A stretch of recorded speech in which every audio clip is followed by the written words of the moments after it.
Chapter 7 Searching for the Ruby Orb. As they entered into the clearing, there were various animals grazing, some with long legs and others with shells. There were birds and 4 or more legged animals. As they heard the plod of the party approaching, they raised their heads and quickly ran into the trees or flew away. "You'll need to go over there to ask your question," said Terry, pointing to a cluster of trees. "Why aren't you coming?" asked Simon. "We're not in the Wise One's good books at the moment, and it would probably be better if he didn't see us right now," replied Kerry, twiddling her fingers and avoiding eye contact. "All right, let's go," Simon said to Kenny and Sarah. "How will—" began Sarah as she climbed off of the Snugglewump. "Stay," she said, stretching out her right hand. The Snugglewump looked back and tilted its head as though it was asking a question. "How will we know who to ask?" she said to Terry and Kerry. "You can't miss him," said Kerry. "And he won't miss you," added Terry with a laugh. They walked over to the trees, not sure what they would find. They didn't have anything to defend themselves with. Kenny looked nervously into the depths of the jungle. His mind was playing tricks on him. He kept on imagining seeing shapes moving in the distance and eyes looking back at him. "Come on, keep it together," he thought to himself, always needing to show how brave he was. As they went through the cluster of trees, a voice boomed, "Who goes there?" All 3 of them turned to their right, to where the voice had come from. There were features of a face in a giant tree.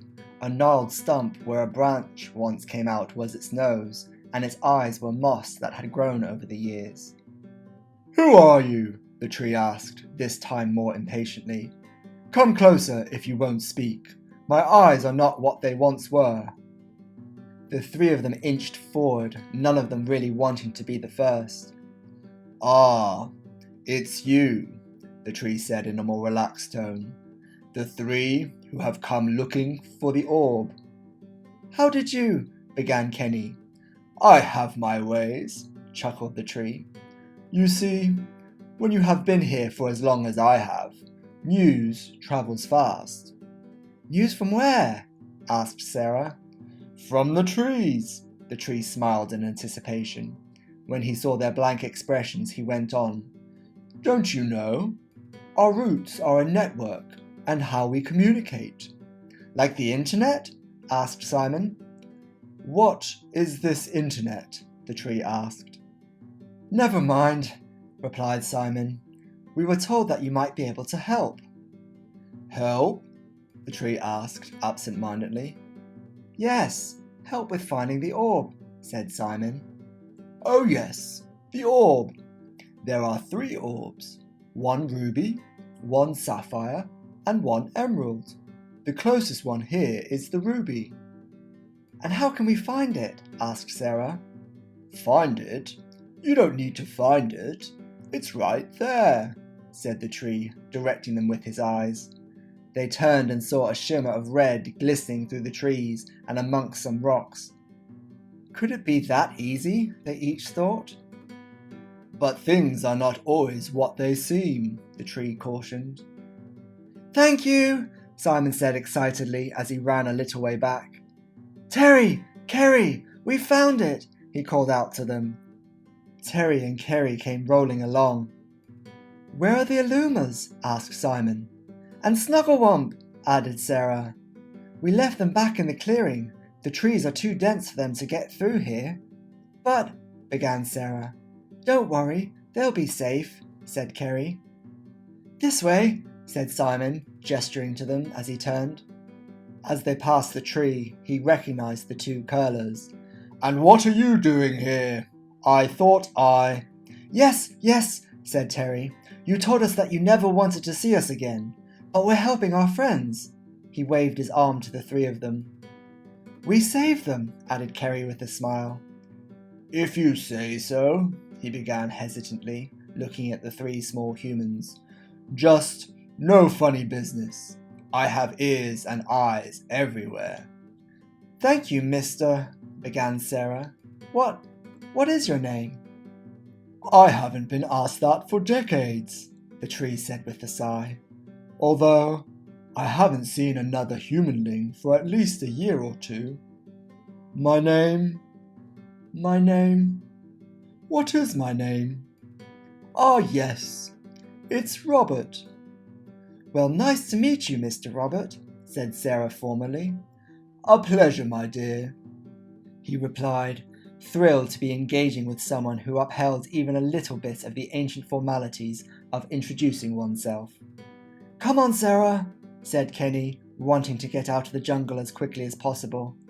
Take care, said Robert as he waved them goodbye. The three of them walked across the vines and logs that lay across the jungle floor as they made their way towards the shining red ruby. As they got closer to the sunlight, it looked as though the ruby orb was floating in mid-air.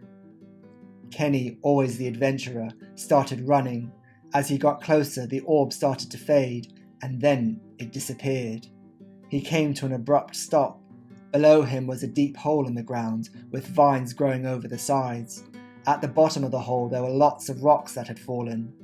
On the far side there was a waterfall, which sent up a spray of fine mist. The others caught up.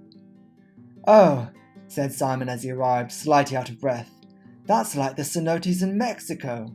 We learned about them in school. A what? Asked Terry. Cenote. It's a cave with a collapsed roof that leaves a big hole in the ground, like this one, Simon explained. Right, said Terry, looking to Kerry. Where did the shiny red crystal go? Asked Kerry. It's an orb, corrected Sarah. It disappeared. I think I know what it is, said Simon. It was an optical illusion. I think it was the spray from the waterfall and how the sunlight caught it. It must have been reflecting something. They all looked down into the hole and up in the trees. They couldn't see any sign of the orb.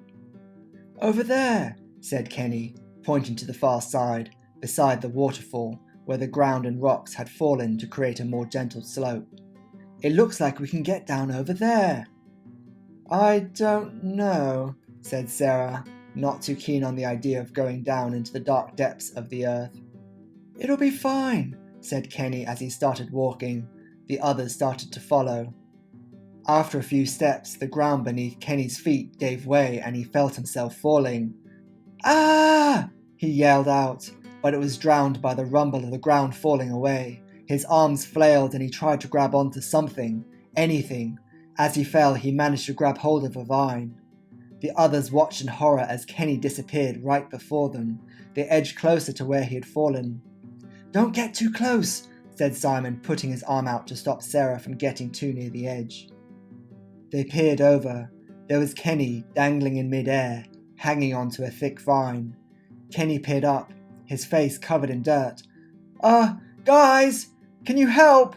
He called out, with a hint of nervousness in his voice. He looked down to the bottom of the cave below. It was a long drop. His heart began to race. He didn't like heights. Like, now! He yelled out, gripping the vine even tighter. Terry and Kerry grabbed the vine. It started to slip. Kenny dropped down a few feet and yelled out again, Ah! Simon and Sarah leaped forward and managed to grab hold of the vine before it dropped any further. What are you doing? Kenny shouted impatiently. We've got it now, Simon shouted back. They began pulling on the vine and lifting Kenny up. As he reached ground level, Kenny dragged himself onto his stomach and got away from the edge as quickly as possible.